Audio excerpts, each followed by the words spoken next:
I'm George Gallow, and I present كلمة on Al Mayadeen television. Here we are in London. I speak my words freely, either in Parliament, on television, here on the streets of London. كلمة means free word. That's what I speak. So كلمة is a two-way conversation. Check it out on Al Mayadeen television. Welcome to كلمة with me, George Galloway, for Al Mayadeen television, coming to you from London with a studio audience of distinguished experts and one or two enthusiastic amateurs like myself. Tonight we're talking about an issue that everyone in Britain and many in Europe are going to be talking about incessantly over the next weeks and months. On the 23rd of June, 2016, Britain will take an historic decision as to whether or not they remain within the European Union or leave. Let me put my cards firmly on the table. I always do. I'm in favour of Britain withdrawing from the European Union.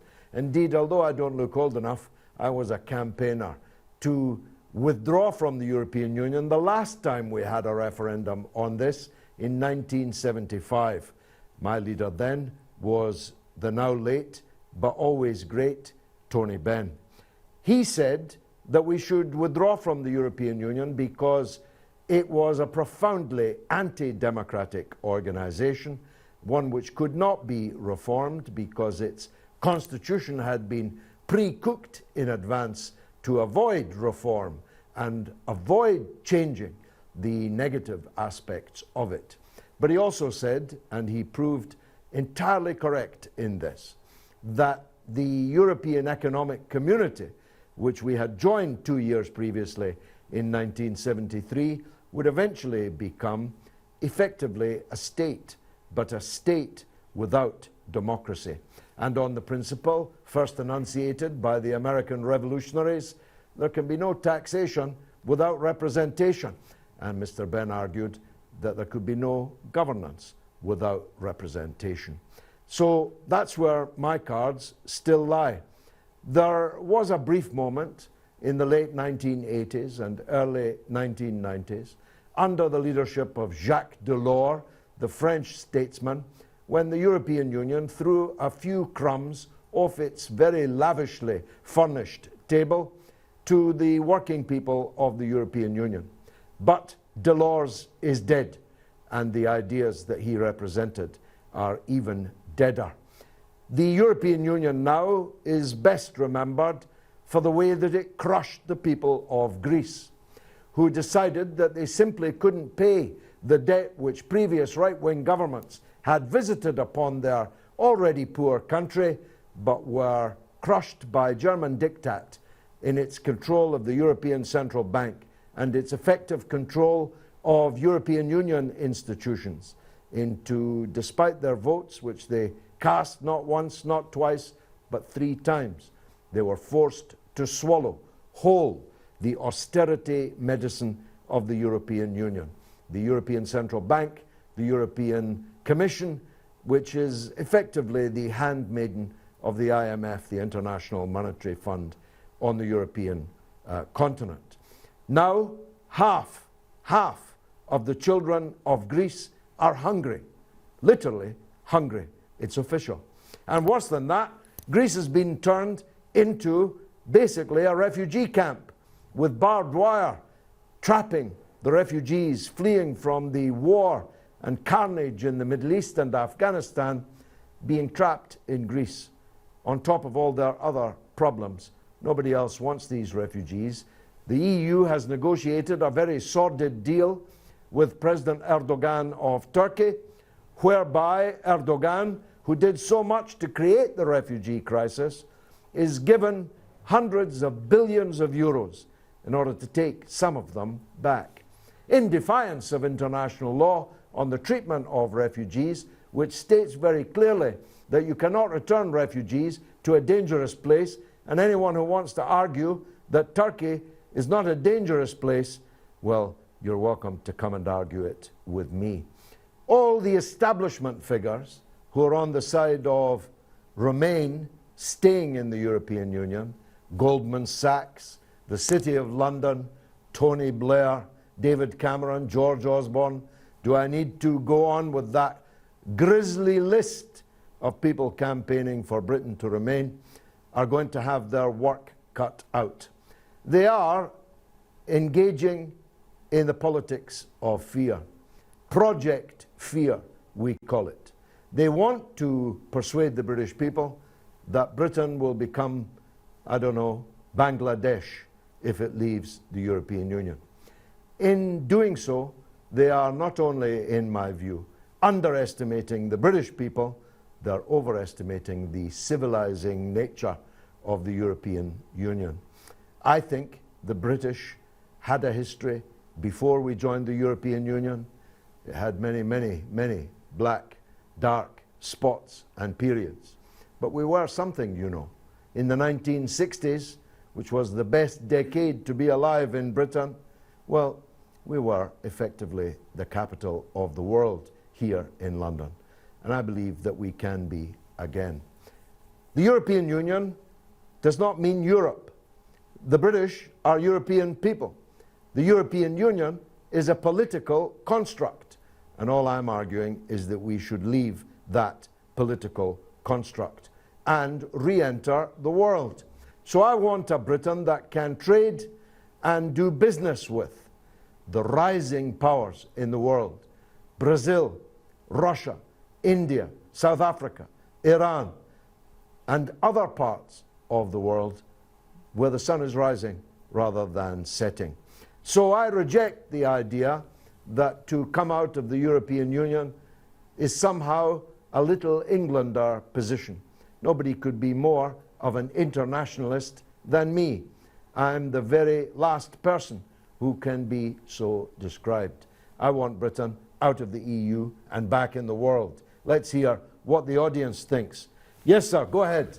Thank you, George, and thank you for your bold stance on this. Do you agree that the main issue is about who governs Britain? Is it the unelected European Commission, which we can't dismiss it at a referendum, it's not accountable to us? Or, of course, is it their own elected representatives in the national government and Parliament and, of course, the devolved institutions? That's the key issue. Do you agree with me? I agree absolutely. If you were asking me to sum up my opposition to the European Union in just one word, it would be democracy. In the European Union, there is none. The Council of Ministers, that's 28 countries, soon to be several more, maybe as many as 35 countries, can outvote. I mean, if the rest didn't turn up, Bulgaria and Slovakia could outvote Britain on any matter. Now, I have nothing against Bulgaria and Slovakia. As a matter of fact, I like Bulgaria very much indeed. But I'm not ready to give the Bulgarian government the power to decide what happens in Britain, because I can't vote for the Bulgarian government. I can't remove the Bulgarian government. I can't remove any of these 28 member states. And the so-called European Parliament, as you well know, I think, is purely an adornment. It's a piece of jewellery which has absolutely no function. There is more power in the unelected British House of Lords than there is in the European Parliament. Every 4 years we all troop out to vote for members of the European Parliament we don't know, never heard of, wouldn't recognise if we were sitting next to them on the bus, and that's because they have no power at all. The power lies with the bureaucracy in Brussels, the Commission there, and the Council of Ministers of the 28 member states who have majority voting, which means that, for example, and this I pray, if Jeremy Corbyn were to become the Prime Minister of Britain and he said, you know, we have to bring electricity, gas, the railways, any of them or all of them back into public ownership, the EU would tell him, no, you can't, no, you won't. And the member states would outvote us and we wouldn't be allowed to do it. Even worse, again, as you probably know, the European Union is currently negotiating in secret with the United States of America for TTIP, the Transatlantic Trade and Investment Partnership. It's an ugly acronym, difficult to get your tongue round. But its meaning if they sign it, will change everything about life in this country for the worse. It will allow American corporations. Let me give you an example. The British government, which I don't support, took a decision last week to introduce a sugar tax on sugar drinks to try and cut down on obesity in our country. This would be illegal if TTIP were signed by the European Union. Coca-Cola could sue the British government for hundreds of billions of dollars in lost profits caused by falling sales, caused by the introduction of a sugar tax. What's democratic about that? It's monstrous. Does that answer your question? You got another one? It does indeed. I was just wanted to address the issue. You mentioned Jacques Delors in the late 80s promising social Europe and protection for workers. That was always a myth. And as you pointed out, in Greece, the dreadful situation and where you have literally pensioners eating out of bins because there's such poverty and pensions were cut. The European Union, it's in the grip of corrupt lobbies, really. Its accounts haven't been given a clean bill of health for over 20 years. Really, it's there to serve the interest of the moneyed and the powerful, not the ordinary people that might vote in elections because they have no influence. It's about giving more power to corporations, and the TTIP agreement with the United States, when the power of creating these secret courts that can fine national governments, that's another example of this. Really, it's about just elites serving another elite. That's what the European Union is ultimately all about. Perfectly expressed. That's my point of view too. Let's see if anyone in the audience has a different one. Professor, go ahead. It's wonderful to say that we were part of Commonwealth, but let me tell you, those who are for Britain to exit, a lot of them are an Englishman and not a European people, and they feel a reluctant bedfellow. For the simple reason, at the time when we had the empire, the politicians here, whether it's Churchill or anyone, found wonderful time to sit down with Roosevelt and Stalin to decide the fate of the world. But today, when the empire is no longer there, we, sir, is an island, and an island of small shopkeepers, as have been pointed out from time to time. But if you see, the great opportunity did come when the warring tribes in Europe, for centuries were at each other's throat. And Charles de Gaulle and others in their wisdom said, no more shall Europe be war within itself, and therefore the only way is to unite. A united Europe is a stronger Europe, sir. A united Europe and Britain, part of a united Europe, has a much bigger voice than a tiny island would have on its own. We have a dream that we had an empire. We have a dream that we dream about the Commonwealth. But the Commonwealth has gone. Even the people of Bangladesh would rather trade with Japan, with China, with Cambodia, with India. So we have to wake up. And the wake-up time is, don't be a reluctant bedfellow in this grand opportunity that we have. More than 50% of our trade is with no one else, but within the European Union. European Union is not a dinosaur. European isn't a Titanic which is about to sink. No, European Union is a great opportunity where, yes, you say, what do we do with sitting with Belgium and Netherlands? Sir, we have to come out of our mind that we are great and big. We cannot sit with the small little nations like Bulgaria or Belgium or others. We are part of a democratic Europe, where Belgians and Bulgarians, yes, they have an equal voice. Don't we want to be where we have the mother of parliament, to have democracy in Europe? It is a great opportunity. If we come out, we have washed our hands with a great opportunity which is about to unfold. The great treaty with America that Europe is trying to deal is an opportunity to make the Atlantic route a great route of opportunity, where the trade barriers are gone, where the people have free freedom of movement of goods and freedom of movement of people. Is it not right that you get in from through the tunnel here and cross the French, cross the sea and onto the mainland of Europe, and you can wander anywhere you like, free as a bird. Now, when you say we want to safeguard our borders, so the world is now too big to have little borders. Borders are gone. They are on papers now. You talk about the refugees and you talk about the terrorists. These terrorists, they don't see borders. They are beyond, they are so treacherous and worthless people.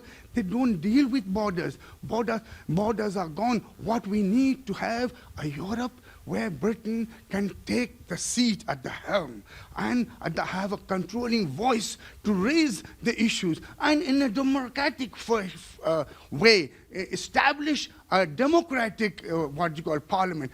Yes, our parliament took centuries to evolve to where we are today.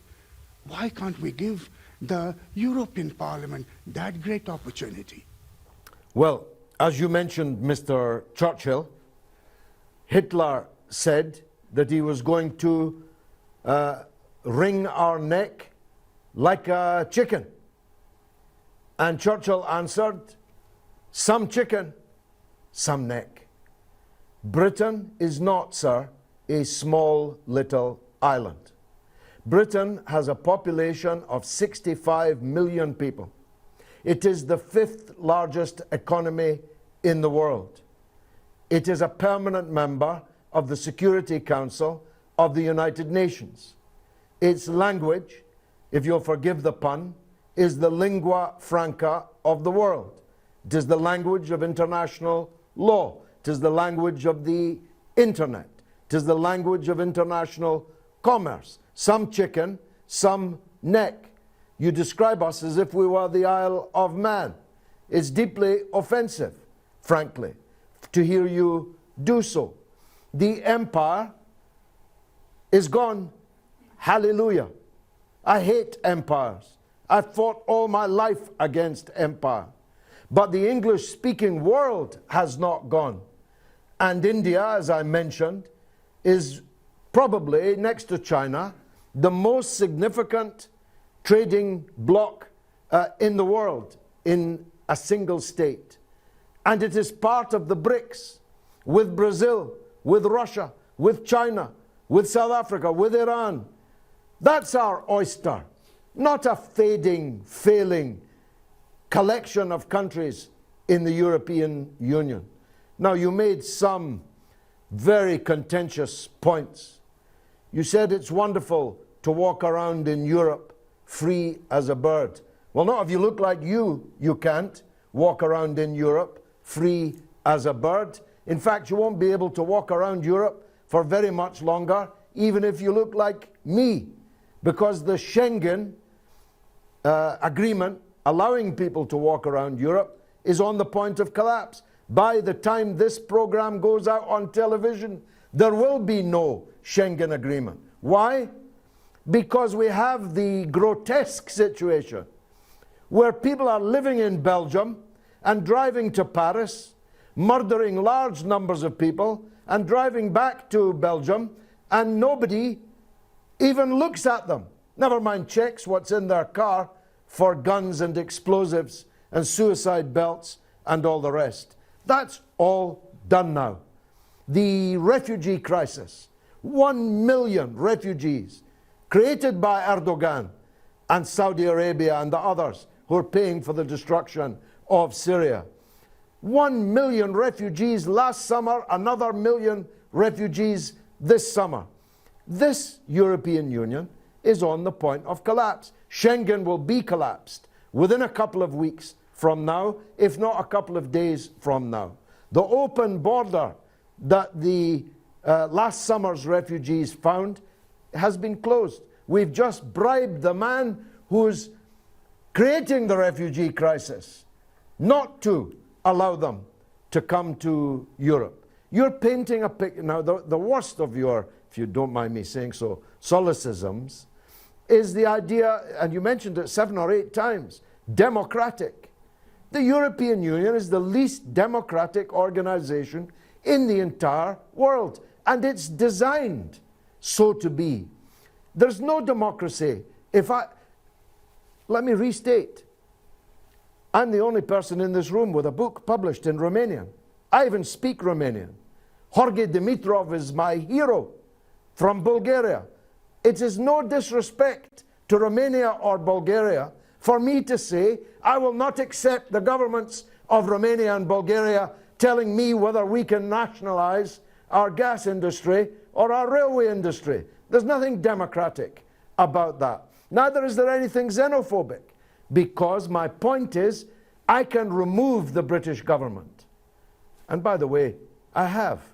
11 times the British people have elected a Labour government. And if Jeremy Corbyn gets in 2020 or before, it'll be the first socialist government that we ever... But I can't remove the government of Bulgaria, even if I shouted in Bulgarian for the rest of my life.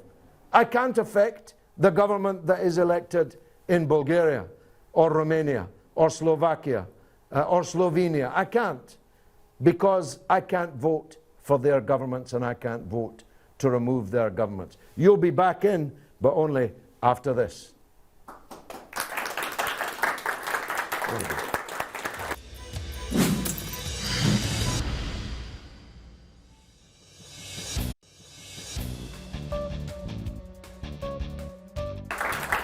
You're watching كلمة with me, George Galloway, for Al-Mayadeen Television, coming to you from London. We are having an already spirited debate about whether or not Britain should withdraw from the European Union. The referendum is coming up on the 23rd of June.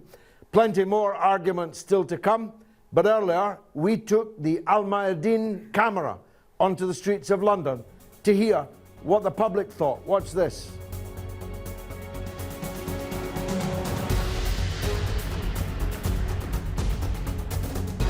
Do you want the UK to stay in the EU or not? No. Categorically, the UK is better in the EU.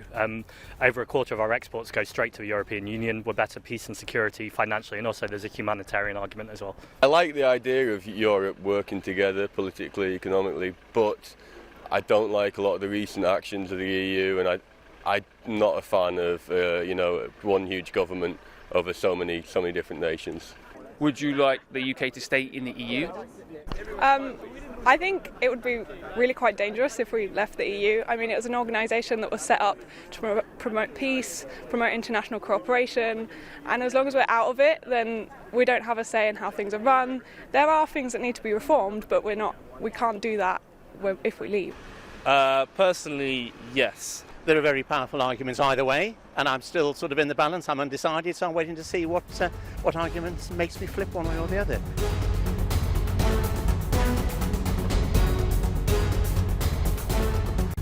Who do you think really has the better arguments? I think there has been scaremongering, but fear is a perfectly legitimate emotion, because actually, if you look 50, 60 years ago, Europe was at war with each other. Then when you look at what the European Union's done, there's generally peace across Europe now, and I think a lot of that is to do with the European Union. I think both campaigns are not very effective. I don't think they're getting facts out there. I'm quite disappointed, actually, really, in the whole campaign. I think there's a lot of, particularly within this Conservative Party, personal battles being fought, and I think that's the trouble as a member of the public. I don't want to get sucked into the Conservative Party's inner struggles. I just want a few more facts. What does it really mean by staying in? What does it really mean by going out? We might be better off in the long run if we come out, worse off in the short term. It's hard to tell yet, and I think the Conservative Party are not helping by fighting each other.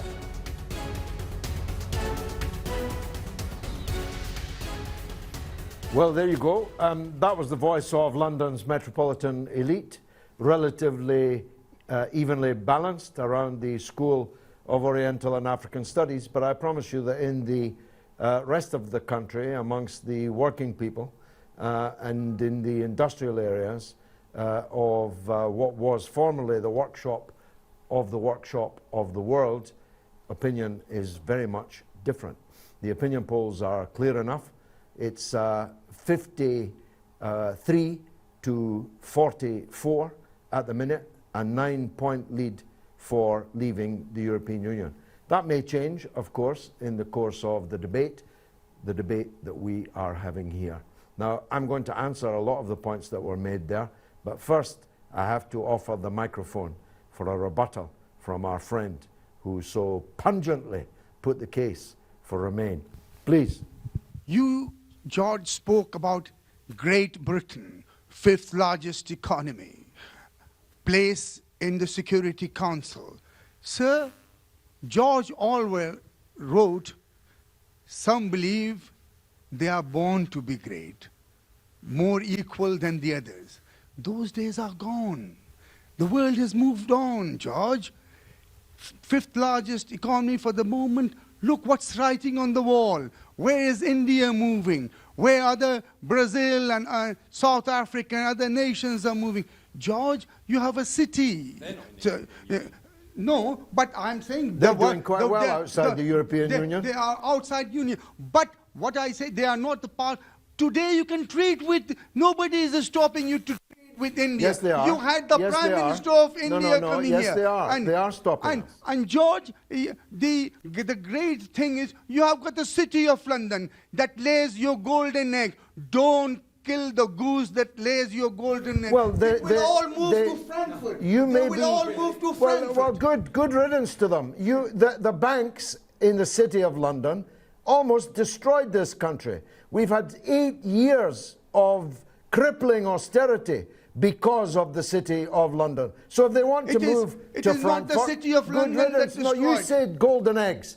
There's nobody else in this country, maybe you are dining on those golden eggs. These golden eggs are the product of smoke and mirrors and criminality and reckless negligence that almost destroyed this country. So if the best argument you've got for remaining in the EU is the City of London's interests, I think you're making a very grave mistake. City of London is one of the greatest institutions we have. And if you don't agree with this, fine. But look at it.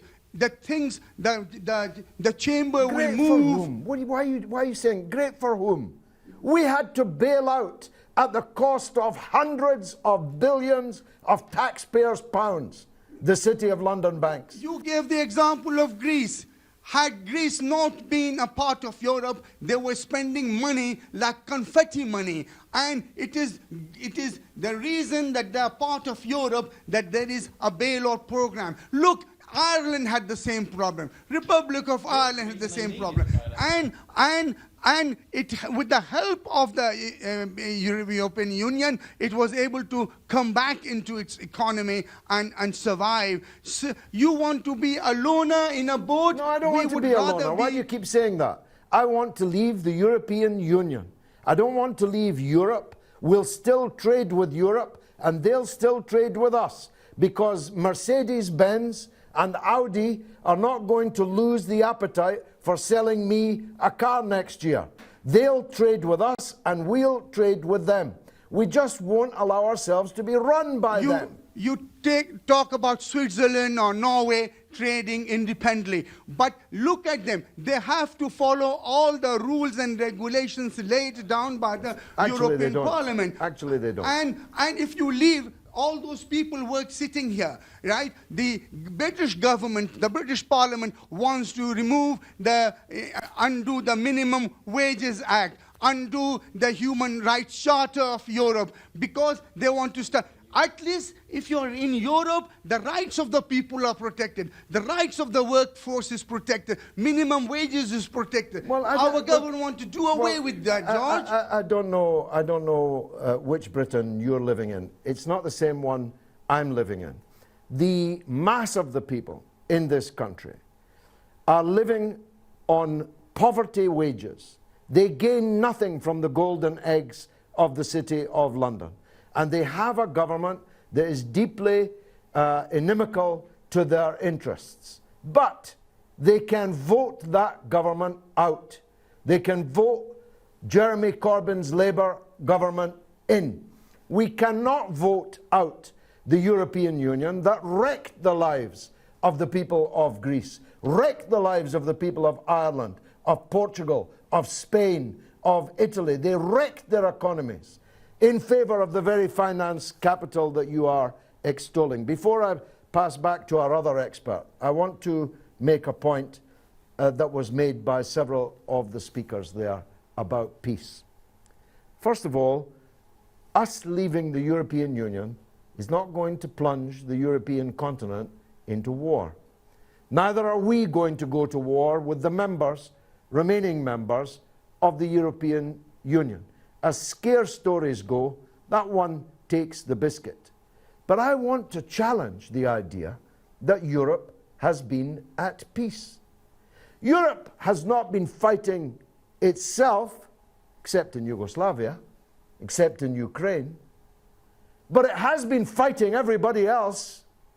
In the period that we have been members of the European Union, European countries have been constantly bombing, invading, and occupying other people's countries. And the European Union is hand in hand with NATO. You cannot separate the two. NATO and the European Steel and Coal Community, which was the precursor of the European Economic Community, which was the precursor of the European Union, were born at the same time and for the same reasons. Now, NATO, the last time I looked, has redefined the term North Atlantic to include going to war in the Middle East, in the Far East, in the Caucasus, in the Ukraine. The NATO tanks are moving ever closer to Russia. That doesn't look like peace to me. Your floor. Go ahead, Absolutely right, George. It was the European Union, along with the United States, which overthrew the President Poroshenko in Ukraine, which led to President Yanukovych in Ukraine, which led to, of course, the dreadful war. It's the EU expansionism. The European Union is really aggressively expanding against those that really don't want to necessarily take part in the European Union. It enforces its policies, and it's not just bullying countries in what it would consider its near abroad in Eastern Europe. Its trade policies actually hurt developing nations. It dumps agricultural goods on the international market, depressing prices. It actually hurts third world farmers. There's people in poverty because of the European Union's selfishness. And that's what the European Union is all about. It's all about serving its vested interests. And the gentleman referred to issues to do with human rights. Well, human rights issues are decided by the European Convention, part of the Council of Europe, and of course the European Court of Human Rights, before which is not in the a European Union. Yeah, exactly. The Human Rights Act has nothing whatsoever to do with the European Union. You're absolutely right. Yeah. Go ahead, sorry. Human rights are not a European Union. But it is stamped by the European Union. No, but no, it's a European Court of Human Rights, which is a non-EU institution. What we need to leave is the European Union, which is a system of governance. We have a European Commission, which is the only body that can propose law within the EU. And that law cannot be undone by a democratic nation state. It's governed by a European Court of Justice, separate to the European Court of Human Rights, that can overrule and does overrule laws that we've made in this country. And as George said, if we wanted to renationalise the railways, we can't do that because that would be a contravention of EU law. If we didn't want to stop the privatisation of the post office, we can't do that because that would be a contravention of the European Union Third Postal Directive. We don't govern ourselves because we're in the European Union, but if we were outside, we could set the laws ourselves, and also we'd have far more influence in the world because we are the 5th largest economy in the world, but we don't even have a seat on the World Trade Organization. We can't make our own trade agreements. We can't even represent ourselves. We're represented by a Swedish lady, Celia Malmström, who's a trained psychotherapist, but not an expert on trade, and she's deciding our trade policy, not someone that we've elected, not someone who's accountable to us, not something that's controlled by us. We need to get out of the European Union, make our own trade agreements, represent ourselves in the world, and not be told what to do by a European Commission, which we haven't actually even elected.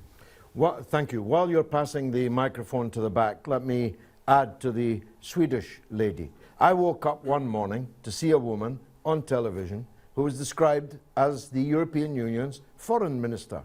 Her name was Catherine Ashton. I had never set eyes on her or ever heard her name before, so I looked her up. Nobody has ever elected her to anything, ever, anywhere.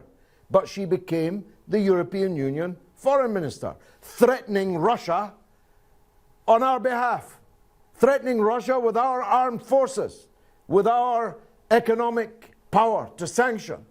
She lectured us all on why we must defend Israel, why we must confront Russia, why we must isolate Iran, why we must impose sanctions on Iran. And nobody ever elected her, ever, to anything. And nobody could remove her. And that's democracy. Gentleman at the back. Hi, George. My name's Ben, just an ordinary member of the public. I'll be honest, I'm very torn on this issue. I'm undecided, but I probably am going to vote to remain. But that's not for certain. The reason I'm torn, I completely understand all the points that you mentioned, and I know this isn't a right or left argument. If it was, you wouldn't be where you are, and so forth. It's not right and left, it's right and wrong. Well, yeah, but I'm looking at this pragmatically, I suppose, and I want to throw in a bit of a curveball, and that's the Scottish question. It's not a left or right issue, but it seems to be a lot of the people who are going to come out of the EU tend to be on the right, tend to be right-wingers. Like Tony Benn and Bob Crow, well, he's here in one, Kenneth Skinner, no, and George Galloway, and the Communist Party of Britain. But the people you can hear, I go on? Yeah, but the people you hear and are really vocal about this tend to be the right-wingers. Now, that might be because of the press, I don't know. But pragmatically, I'm looking at this. If we voted to leave the EU with an English-led Brexit, then Nicola Sturgeon, SNP leader, has already said there will be another referendum on Scottish independence. Now, I think she said that anyway, but the danger is then that the Scots would leave. And I think there was a poll about 4 weeks ago which said 60% of those, of the Scottish people would vote to leave the United Kingdom if we left the EU. So if that was to happen, then it would just be England, Wales and Northern Ireland, I suppose, within that mix. There'll never be a left-wing government enabled, to re-nationalise, to do all the things that as a left-winger myself I want to happen. So we'll forever be in the grip of a right-wing government. So pragmatically, I just look at this and think, well, it'll break up Britain. I don't want that to happen. And the things that I would like to happen, such as there being renationalisation of the trains and so on and so forth, they're never going to happen. So I'm just looking at it pragmatically, and I worry that leaving the EU will not bring the things that you want to happen. Well, I have some persuasive answers for you, but after this.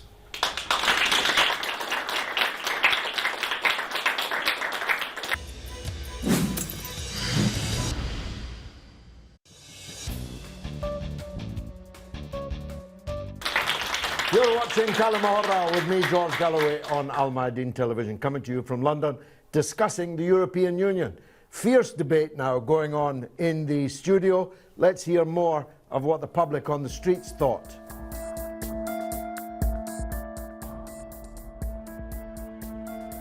America wants the UK to stay in the EU. And now if the UK does leave, how do you think the relationships will be between the two countries? It largely depends on who the American president is going to be. I imagine, though, America and England or the UK will keep a special relationship regardless of the European Union. But I think America has more of an interest in the UK when we're in the European Union because we're a stronger partner. We have more influence and power in the world. Personally, I think we're a very small country and we happen to have quite a lot of say as it is within the EU. But I think as soon as we leave, then we don't have that access to those markets. We're kind of on our own. If we do leave the EU, we still will be bound by EU regulations, because it's not like we can suddenly stop dealing with Germany and stop dealing with France and stop dealing with the entirety of Europe. We have to kind of play by their rules, in a sense. So even if we do leave the EU, we still will be trading with the EU. We still will be working with the EU. So the Americans will still have an insight into EU from us. I guess there'll have to be some adjustments. I don't think necessarily until we know what would happen outside the EU. I'm not really that happy about America telling us what to do. They kind of think they know it all, and I'm not sure that they do. Between Britain and America? Well, yeah, I think they made it clear that it would worsen relations between Britain and America, yeah.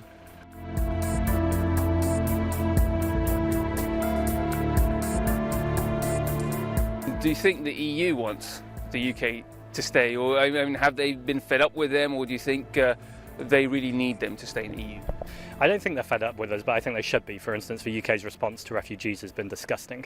I think we absolutely need to be accepting more people into the UK. We say the nation's full, but actually there's lots of places that refugees could be going. The EU aren't expressing that enough for me, but I think it's about time that the UK took their fair quota of refugees. Well, I think they're probably fed up, for example, when David Cameron or his predecessors go to Europe and want to renegotiate the deal that we have on various things. I think they want the UK to stay. Really quite fed up. Well, so there we have it. If we leave the European Union, we'll have less close relations with the United States of America. And you thought I had given all the reasons that we should leave.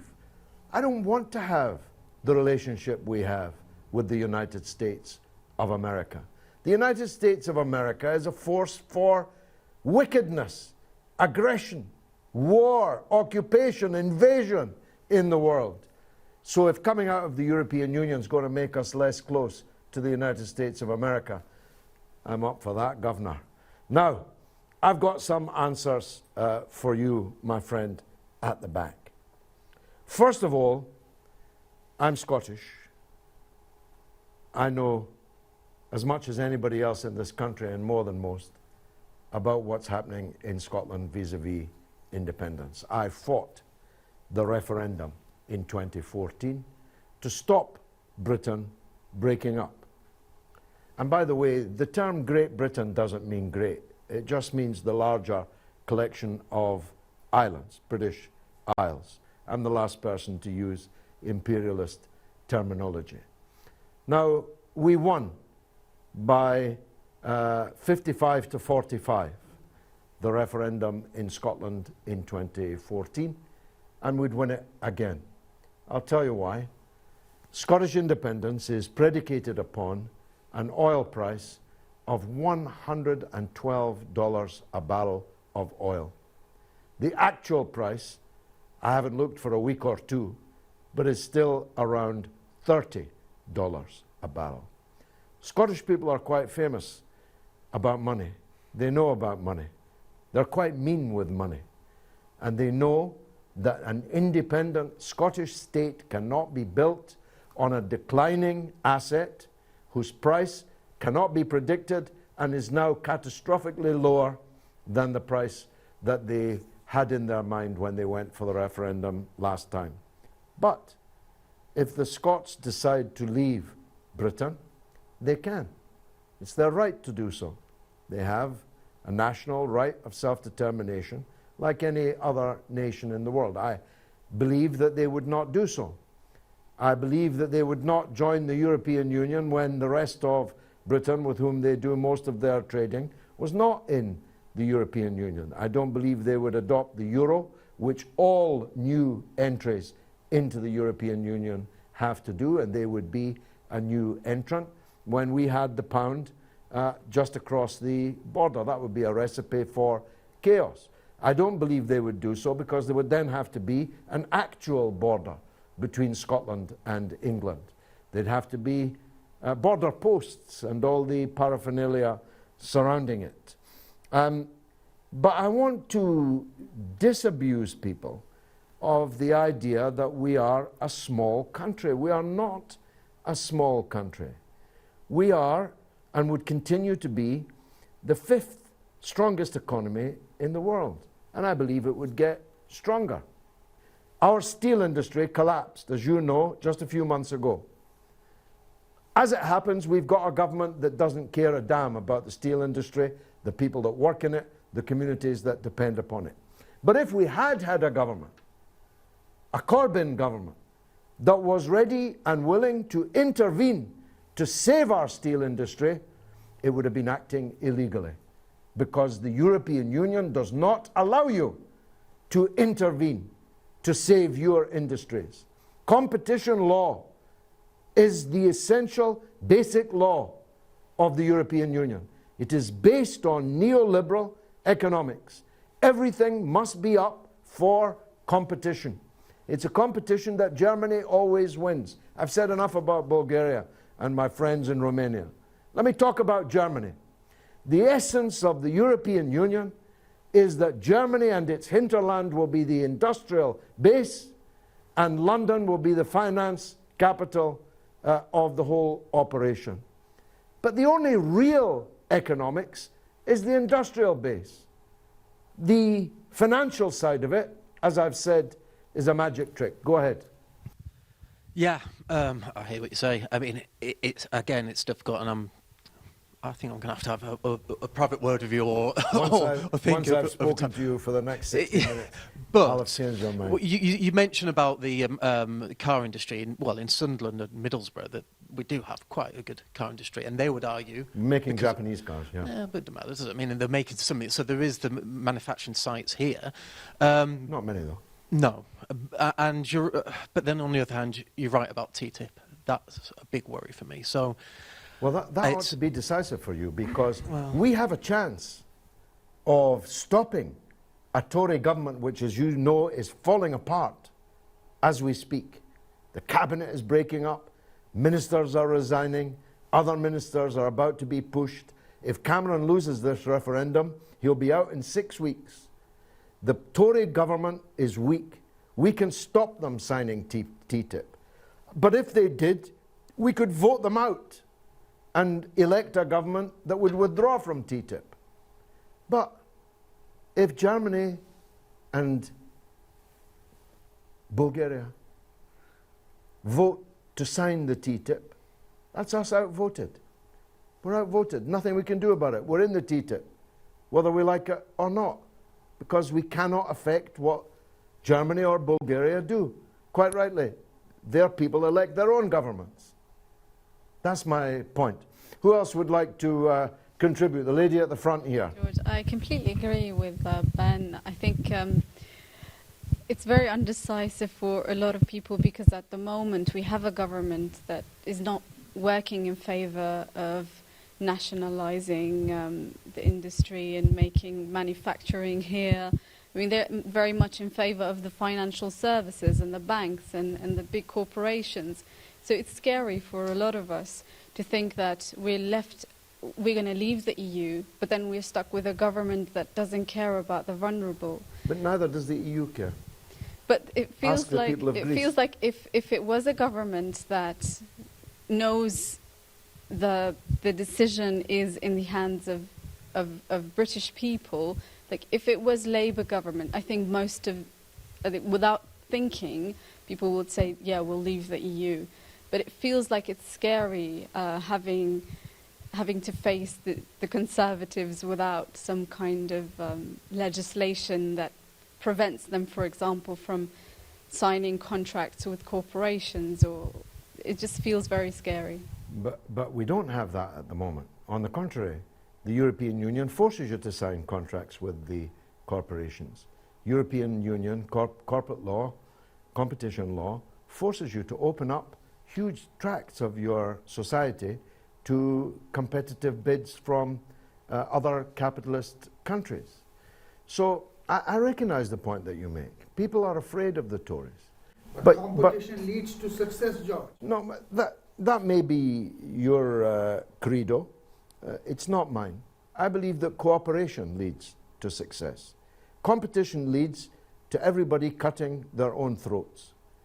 It leads to dog eat dog, a rat race.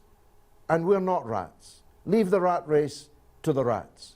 I believe we need a government in this country that will depart from the principle of what the British people need and work to give it to them. I don't believe that we exist to serve the economy. I believe that the economy exists to serve us. The economy is not some blind force. The economy is controlled by the 1%. The economy is controlled by the rich and powerful who order things according to their own interests. But let me return to the point that you made. I recognize that people are scared of the Tories. But only 24% of the British people voted Tory at the last election. It is the perversity of our electoral system that means that they are in power at all. And they're now falling apart. Just imagine this. If we vote on the 23rd of June to leave the European Union, David Cameron is finished Even his best friends know that. The Prime Minister will have to go. And if he doesn't go, his own troops will push him, because he will have toured the length and breadth of the country, getting more and more frantic, becoming more and more extreme in the argument that he makes to remain in the European Union, and the people will have said no. So Cameron will be gone. There will be an almighty battle for the succession. Boris Johnson, Theresa May, George Osborne, although shares in Osborne have gone down heavily since the budget. The Tories will be in complete disarray. Meanwhile, like Zen, Jeremy Corbyn will quietly and consistently make the case for a political alternative. But he has also argued for the UK to remain in the EU. So if you believe that, you'll believe anything. No, I don't. I sat with Jeremy Corbyn for 30 years, right next to him in the House of Commons. And I marched with him for 40 years. Trust me, Jeremy Corbyn's views on the European Union are absolutely identical to mine, and you can go to YouTube and prove it. But then he's misleading us. Well, he's not saying anything. That's what they're getting anxious about, because they told us that he was really unpopular. Nobody listened to him. Nobody wanted him. Now they're demanding that he come out and fight for the European Union, because they know that they are losing. Jeremy Corbyn's a prisoner of his shadow cabinet and his MPs, the great majority of whom are against him. I promise you, not misrepresenting Jeremy Corbyn's views. And if they haven't expunged them already from the YouTube, you can find them. He's been in every lobby, every vote with me, against Maastricht, against Lisbon, against every important change that has led us here on the way to this referendum. But there's an overarching point I want to make before this segment finishes. All of you are underestimating the British, and you're overestimating the European Union, as if it were some civilizing mission here in our land, like the British Raj used to be, claimed to be in your part of the world. It's not true. It isn't on a civilizing mission, and we're more than capable of running our own affairs, just as India was when the Raj told it that you need us, you know, to civilize you, to stop you tearing each other to pieces. You need us to govern your country. 60,000 of us governing 600 million people, as was then. You're underestimating the British, who 11 times have elected a Labour government, and a Labour Party that has now elected Jeremy Corbyn as its leader. And you're overrating the extent to which the European community or union protects us from anything. There'll be more of this after the break.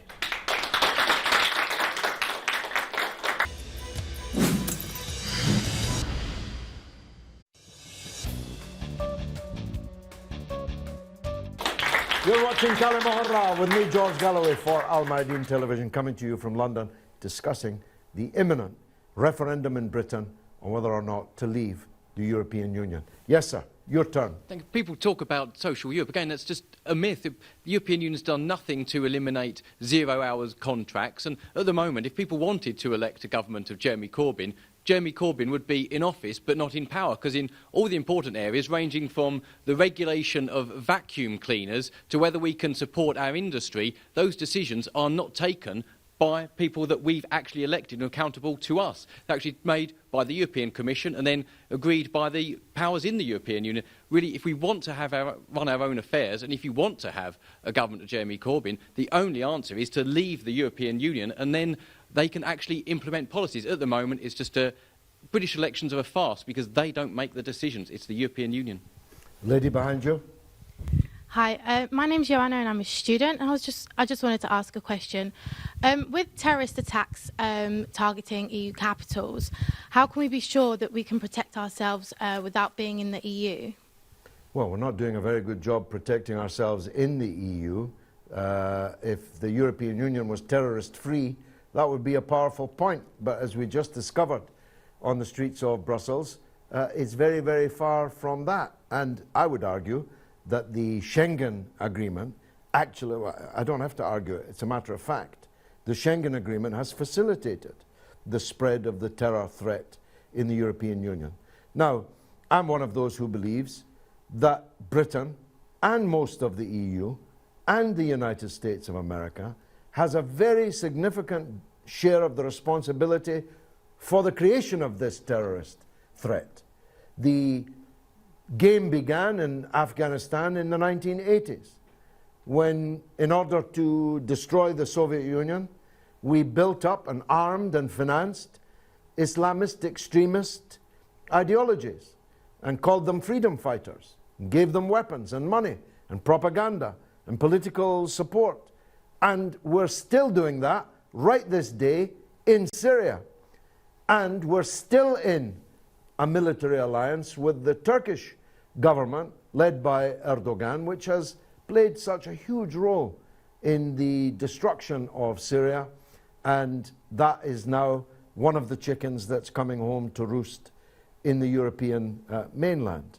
We have certain advantages over other European countries when it comes to security. Mostly a word that begins with W, water.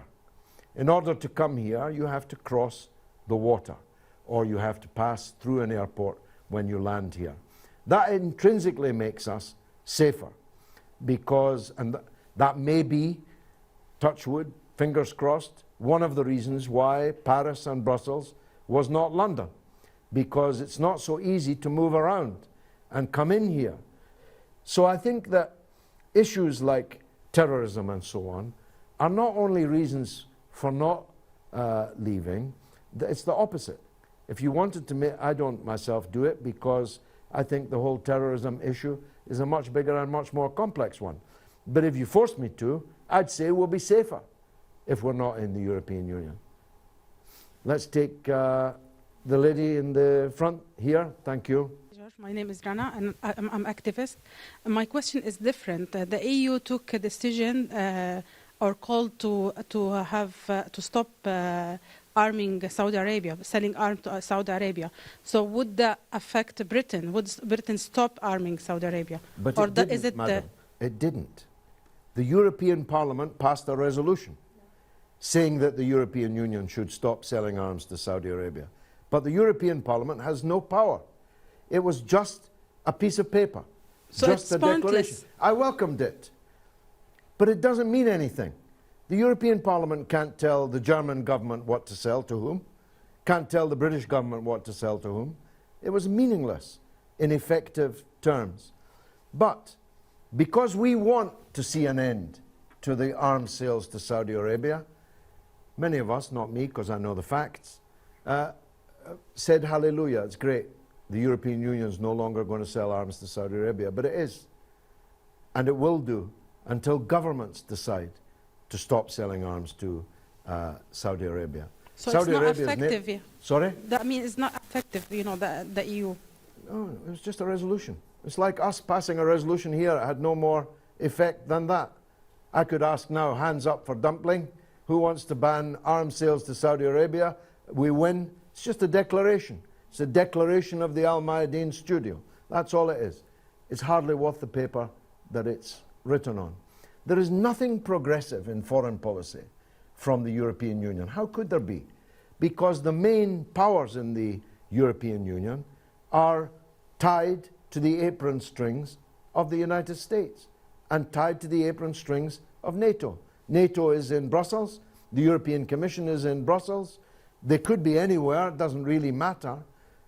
It's perhaps a good economic boost to Belgium that they're there, but that's where they are. But their orders come from Washington. Why did the European Union suddenly discover it had to sanction Russia, even though it was against its interests to sanction Russia? The British, the European governments were doing good business with Russia. France had just built them a brand new aircraft carrier. Germany, its industrial parts, were doing a roaring trade with Russia. Why did they suddenly put sanctions on Russia? Because the US told them to. And the US tells us to. at the moment, whether we're in or out of the European Union. But the only way we can have an independent foreign policy is if we are out. Coming out doesn't automatically mean we'll have a better foreign policy, but it gives us the power to have one if we can persuade our people to do so. As a student and a Bulgarian citizen as well, I'm not an English citizen, what does leaving the EU mean for students? I mean, abroad, they mean they can't come as easily into the UK and educate themselves, and vice versa. We can't have the same advantages of Erasmus, for example, to go out there and learn as well. No, it doesn't mean that. It doesn't mean that unless the British government decided that it meant that.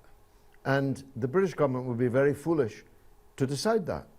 You're a Bulgarian citizen. If you get a job here, we're not going to send you home. You'll just have to have the same clearance, same visa as an Australian. I mean, this is frankly, this is one of the most offensive things. Somebody from Jamaica, whose whole family is here, or somebody from Bangladesh, whose whole family is here, and I know this because I spent nearly 30 years in Parliament trying to do it, cannot get a visa to come to their own grandchildren's weddings, cannot come to their grandparents' funeral, whilst all of Bulgaria can come here at will. Don't you feel like the Conservative government is kind of trying to stop that completely? No. I think that the British economy needs your labour.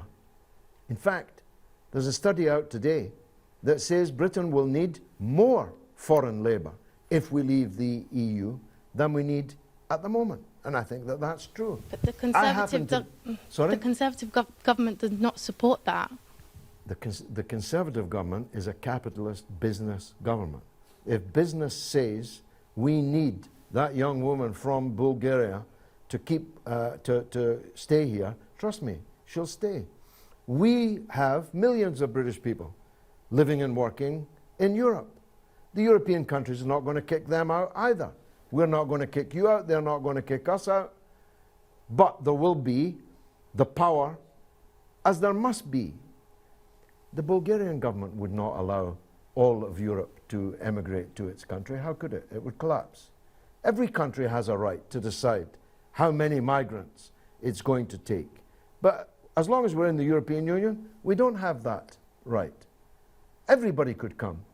All of Bulgaria, all of Romania, all of Slovakia could all come here, driving down the wages of the workers that are already here and decapitating the societies from which they left.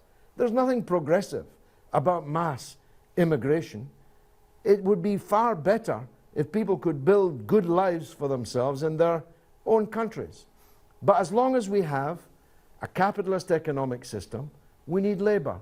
And if that labour is not available here, then the workers that are already doing that job from Bulgaria or any of the other EU countries will continue to do it. Gentleman at the front.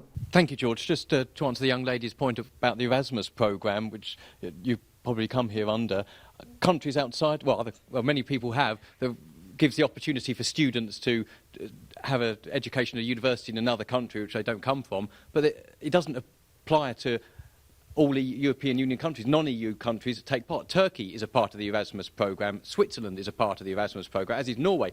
Even Israel actually takes part in the Erasmus programme. So you don't actually need to be a member of the European Union to take part in that. We can still have these cultural exchanges. We can still have students coming from other countries to our universities. We have many students from China, from the United States, coming to British universities. British universities are amongst the best in the world. We will still have open universities where people can come and study, and we'll still have those links. They're not dependent on being governed by the European Union. We can govern ourselves and still have good links with other countries. They're not mutually exclusive. Professor. Ladies and gentlemen of the audience, we have listened to George. Don't go by his scaremongering. Leaving Europe is a disaster. George talked about we will do this and the Labour government will do that, and if life is not based on just ifs and buts. It is not about leaving Europe and finding ourselves a new wonderful Labour government. It is a democratic country here, my brothers and sisters. We have got a system that is old and unworkable. And by the way, we will be a small voice, tiny voice in the world if we come out of Europe as a part of a big, greater Europe. And we Let will... me interrupt you 1 second. Were we a small, unimportant country in the 1960s? You're living in the past. Were we? Don't talk I'm about asking you, 1960. were we or were At we the not? moment, you are just a poodle of America. That's why we are part of a greater Europe. We are much better. It's an much Alsatian stronger, of America. Much better, much It's a stronger. Dachshund. And you talk about you are frightening people about Agadan and the Sheikh.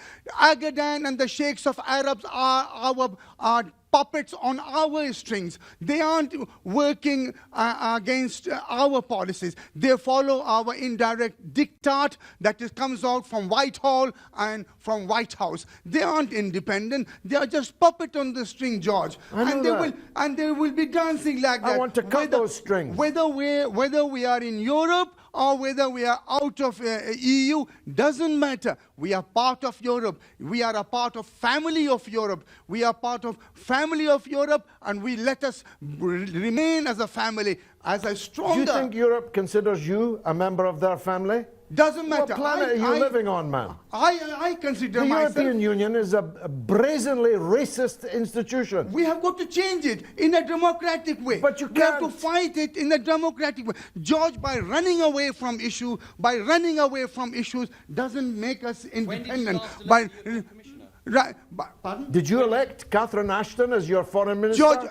George, at least as a British lady, he did very good at the negotiation with the Iranian issue. George, we may not elect it, but each of our prime minister has got a vocal voice as an independent country. Yes, we are equal when we go to EU. We are equal with the prime minister of Belgium and Bulgaria and Romania. But we have to remain and try to behave Except any two of them can outvote us.